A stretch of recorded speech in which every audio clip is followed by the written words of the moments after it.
Opera. It's an art form with a history dating centuries into the past that is still prevalent today. Because of this, millions of young artists audition for companies and programs across the globe to have a career. The competition is high due to the few spots available, so musicians must work hard to get the best chance possible of obtaining a role. How does this reflect the nature of the industry today? 2 artists were interviewed, each at different points in their careers. What did they share?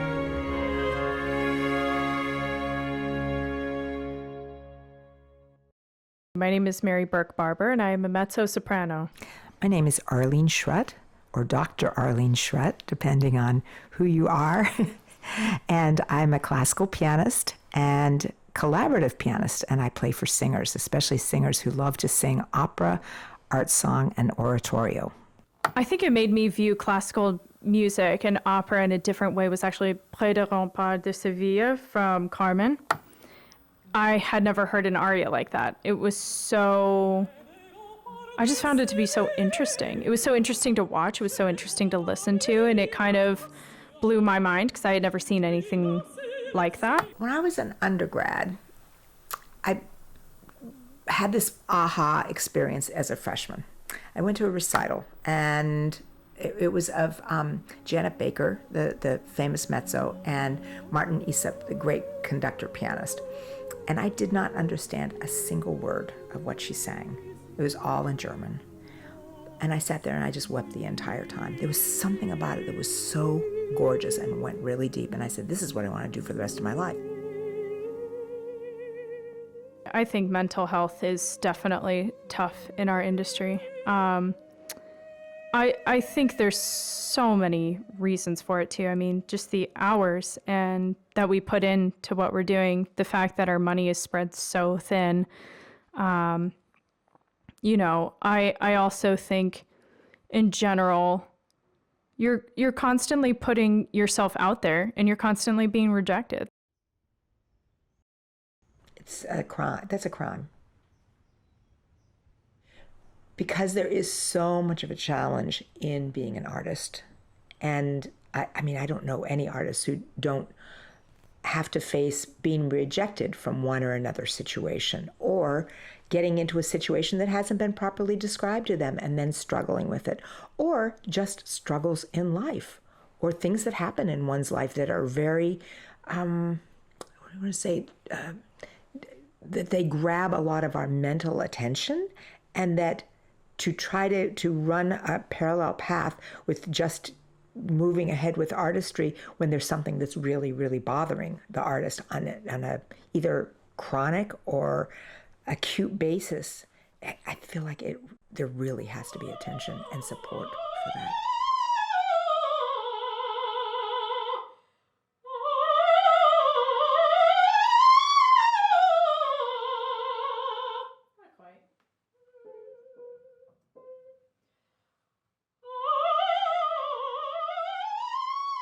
The starving artist stereotype, it's something that my friends and I joke about sometimes. I would say it's not ubiquitous, but it can be accurate. That I feel like it's really hard to make a very robust living just as a performer. If you combine performing with teaching voice or teaching anything, or another plan B that is analogous to music or outside of music, then one needs no longer to be a starving artist. Sometimes I think, especially, I guess I would say from a monetary position, and I think it's especially gotten exacerbated during COVID, so that let's say somebody comes in as a young artist and they're going to cover a role, and even if they go on stage, they may not get a cent more, whereas they've had to jump in quickly to something very difficult, and if they had been a professional cover, they would have gotten extra pay, whereas the young artist doesn't. I personally was scared of that stereotype, especially coming from a family of lawyers and tech people. That was not an option. So I was kind of like, okay, I'm still on my own. I still have to figure out how I'm going to pay all my bills, how I'm going to do all this. So I felt like I didn't want to be the starving artist. And so I got a full-time job, which has been awesome. It is also super hard to do what we need to do in audition season and preparing roles and things and just staying on top of stuff. It is grueling hours to do all that.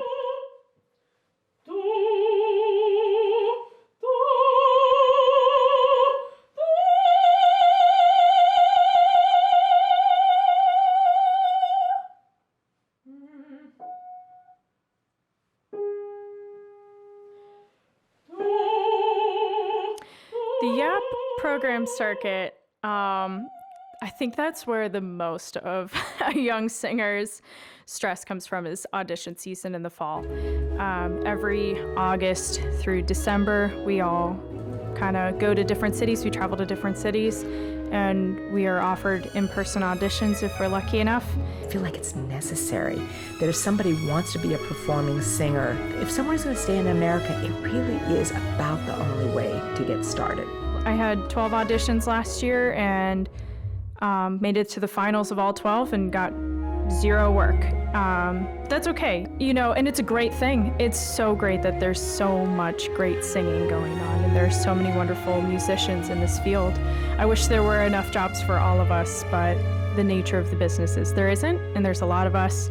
And so, I'm always happy when I see other people succeed.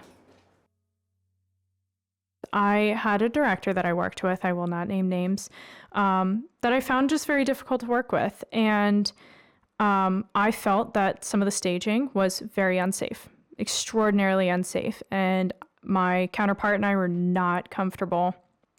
And after problem after problem after problem, and being very vocal about saying, hey, this is not safe. Like, we do not feel comfortable. Here's what we need to feel safe. We're more than willing to do exactly what you're asking from us. We just need you to meet us halfway on some of these things. And to be told kind of, yeah, I'll look into it, and nothing ever happened. And then for a bunch of us to get injured and someone almost fell in the pit and just like a lot of crazy stuff. It is frustrating. And it's frustrating when you speak up and nobody hears you. I held a lot of resentment for a very, very long time. I just kind of repressed everything mentally. Super not good. Don't recommend that for mental health for anyone. Don't do that. Take time to process and do things to make yourself feel better, and whatever you have to do. I repressed everything. I had a really bad injury, and I just kind of kept going about my life. So I don't think I dealt with it in a healthy way. I don't think I knew how to deal with it in a healthy way, because I was so angry about it. And so when I finally kind of got past that hurdle in my own brain, I had to really work to be like, okay, I just need to do it. It's time for me to be an adult. This is now on me. A few years have passed. I have to take care of myself, and I need to fix this. It's a work in progress. And you don't want to burn bridges too. I'm really still mad at that person. But if I had to work with him again, I can say a number of positive things about him and his style of doing things. And so I would just keep a really weary eye out on things that don't make me comfortable. But is it worth the fight? That's the determination that you have to make for yourself. If you're the type of person who says, I'm not putting up with that and I'm going to fight that, I applaud you. If you're the type of person who says, okay, I'll just internalize that, it meant nothing to me, they don't, we can have a difference of opinion and I don't need to push it any further, then okay. I think until it becomes crucial that it's going to really affect the outside result of what the artist is able to create, I think if you can sort of keep one's own counsel or the counsel of the team of people who support them, including family, including a therapist, including whoever is like the support team. But whenever something is in danger, then I think it's really good to talk to management.